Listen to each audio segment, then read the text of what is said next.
سورہ نساء کی ایک آیہ مبارکہ کے بارے میں حضرت عبداللہ ابن مسعود رضی اللہ تعالیٰ عنہ فرماتے ہیں، نبی کریم صلی اللہ علیہ وسلم آپ نے مجھ سے ارشاد فرمایا، مجھے قرآن مجید پڑھ کر سناؤ۔ میں نے عرض کی، یا رسول اللہ صلی اللہ علیہ وسلم، میں آپ کو پڑھ کر سناؤں؟ حالانکہ یہ تو آپ پر نازل فرمایا گیا ہے۔ ارشاد فرمایا، ہاں تم پڑھ کر سناؤ۔ چنانچہ میں نے سورہ نساء پڑھی حتیٰ کہ جب میں اس آیہ مبارکہ کے اوپر پہنچا، فَكَيْفَ إِذَا جِئْنَا مِن كُلِّ أُمَّةٍ بِشَهِيدٍ وَجِئْنَا بِكَ عَلَى هَؤُلَاءِ شَهِيدًا۔ ترجمہ: تو کیسا حال ہوگا جب ہم ہر امت میں سے ایک گواہ لائیں گے، اور اے حبیب تمہیں ان سب پر گواہ اور نگہبان بنا کر لائیں گے۔ تو آپ صلی اللہ علیہ وسلم نے ارشاد فرمایا، بس کرو، اب تمہارے لیے یہی کافی ہے۔ میں حضور پر نور شافع یوم النشور آپ صلی اللہ علیہ وسلم کی طرف متوجہ ہوا تو دیکھا آپ صلی اللہ علیہ وسلم کی مبارک آنکھوں سے آنسو جاری تھے۔ حضرت عمر فاروق رضی اللہ تعالی عنہ فرماتے ہیں، سورہ بقرہ، سورہ نساء، سورہ مائدہ، سورہ حج اور سورہ نور سیکھو، کیونکہ ان صورتوں میں فرض علوم بیان کیے گئے ہیں۔ حضرت عبداللہ ابن عباس رضی اللہ تعالی عنہما فرماتے ہیں کہ جس نے سورہ نساء پڑھی تو جان لے گا کہ وراثت میں کون کس سے محروم ہوتا ہے اور کون کس سے محروم نہیں ہوتا۔ حضرت عمر فاروق رضی اللہ تعالی عنہ فرماتے ہیں، جس نے سورہ بقرہ، سورہ آل عمران، سورہ نساء پڑھی تو وہ اللہ تعالیٰ کی بارگاہ میں حکمت والے لوگوں میں سے لکھا جائے گا۔ سورہ مائدہ، اس کے فضائل۔ اس سورہ پاک کی ایک آیہ مبارکہ کے بارے میں حضرت عمر فاروق رضی اللہ تعالی عنہ سے مروی ہے کہ ایک یہودی نے ان سے کہا، اے امیر المومنین رضی اللہ تعالی عنہ، آپ اپنی کتاب میں سے ایک آیت کی تلاوت کرتے ہیں، اگر وہ آیت ہم یہودیوں کے گروہ پر نازل ہوتی جس طرح یہ تم پر نازل ہوئی، ہم اس دن کو عید کا دن بناتے۔ حضرت عمر فاروق رضی اللہ تعالی عنہ نے فرمایا، وہ کون سی آیت ہے؟ تو اس یہودی نے عرض کی، وہ یہ آیت ہے، الیوم اکملت لکم دینکم واتممت علیکم نعمتی ورضیت لکم الاسلام دینا۔ ترجمہ: آج میں نے تمہارے لیے تمہارے دین کو مکمل کر دیا اور میں نے تم پر اپنی نعمت پوری کر دی اور تمہارے لیے اسلام کو دین پسند کیا۔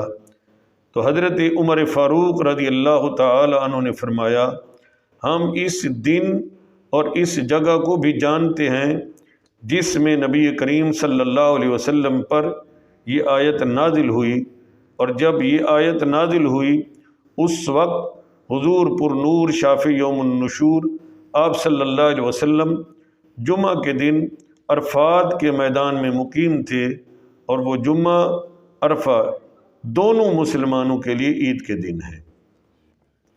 حضرت عبداللہ ابن عمر رضی اللہ تعالی عنہما فرماتے ہیں کہ جب حضور پر نور شافع یوم النشور آپ صلی اللہ علیہ وسلم پر سورہ مائدہ نازل ہوئی، اس وقت آپ صلی اللہ علیہ وسلم اپنی سواری پر سوار تھے، تو سواری میں آپ صلی اللہ علیہ وسلم کا بوجھ اٹھانے کی طاقت نہ رہی، اس لیے کہ آپ صلی اللہ علیہ وسلم سواری سے نیچے تشریف لے آئے۔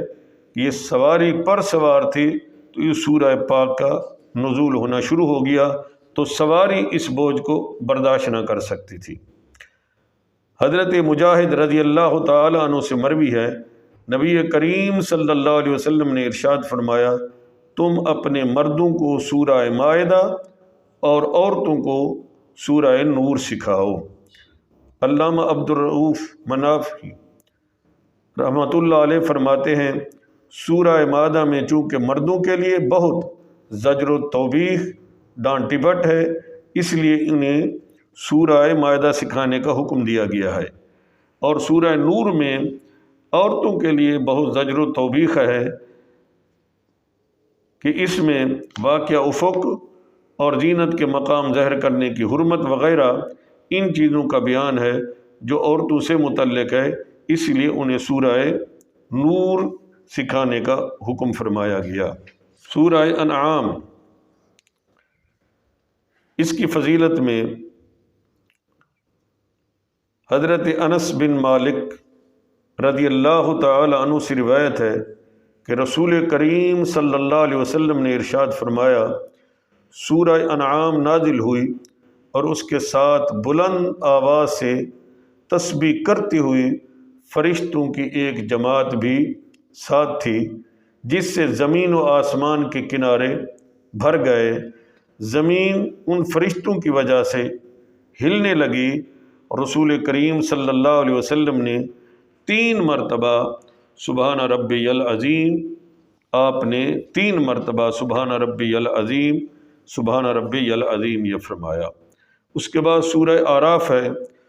سورہ آراف کی فضیلت میں حضرت عائشہ صدیقہ بنت صدیق اکبر رضی اللہ تعالیٰ عنہ سے روایت ہے کہ رسول کریم صلی اللہ علیہ وسلم نے ارشاد فرمایا، جس نے قرآن پاک کی پہلی 7 بڑی صورتوں کو حفظ کیا اور ان کی تلاوت کرتا رہا تو یہ اس کے لیے کثیر ثواب کا باعث ہے۔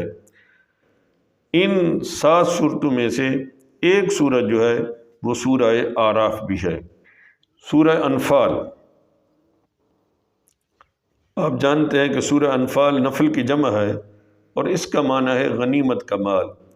اس سورہ پاک کی پہلی آیت انفال یعنی مال غنیمت کے احکامات کے بارے میں مسلمانوں کے سوال اور انہیں دیے جانے والے جواب کا ذکر ہے۔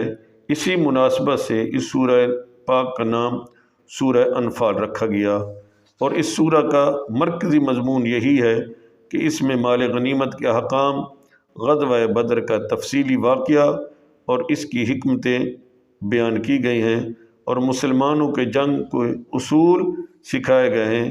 اس کے علاوہ اس سورہ میں کثیر مضامین اللہ تبارک و تعالی نے اس سورہ پاک کے میں نازل فرمائے۔ یہ تفسیر خازن کے اندر یہ تفصیل بہت ڈیٹیل کے ساتھ موجود ہے۔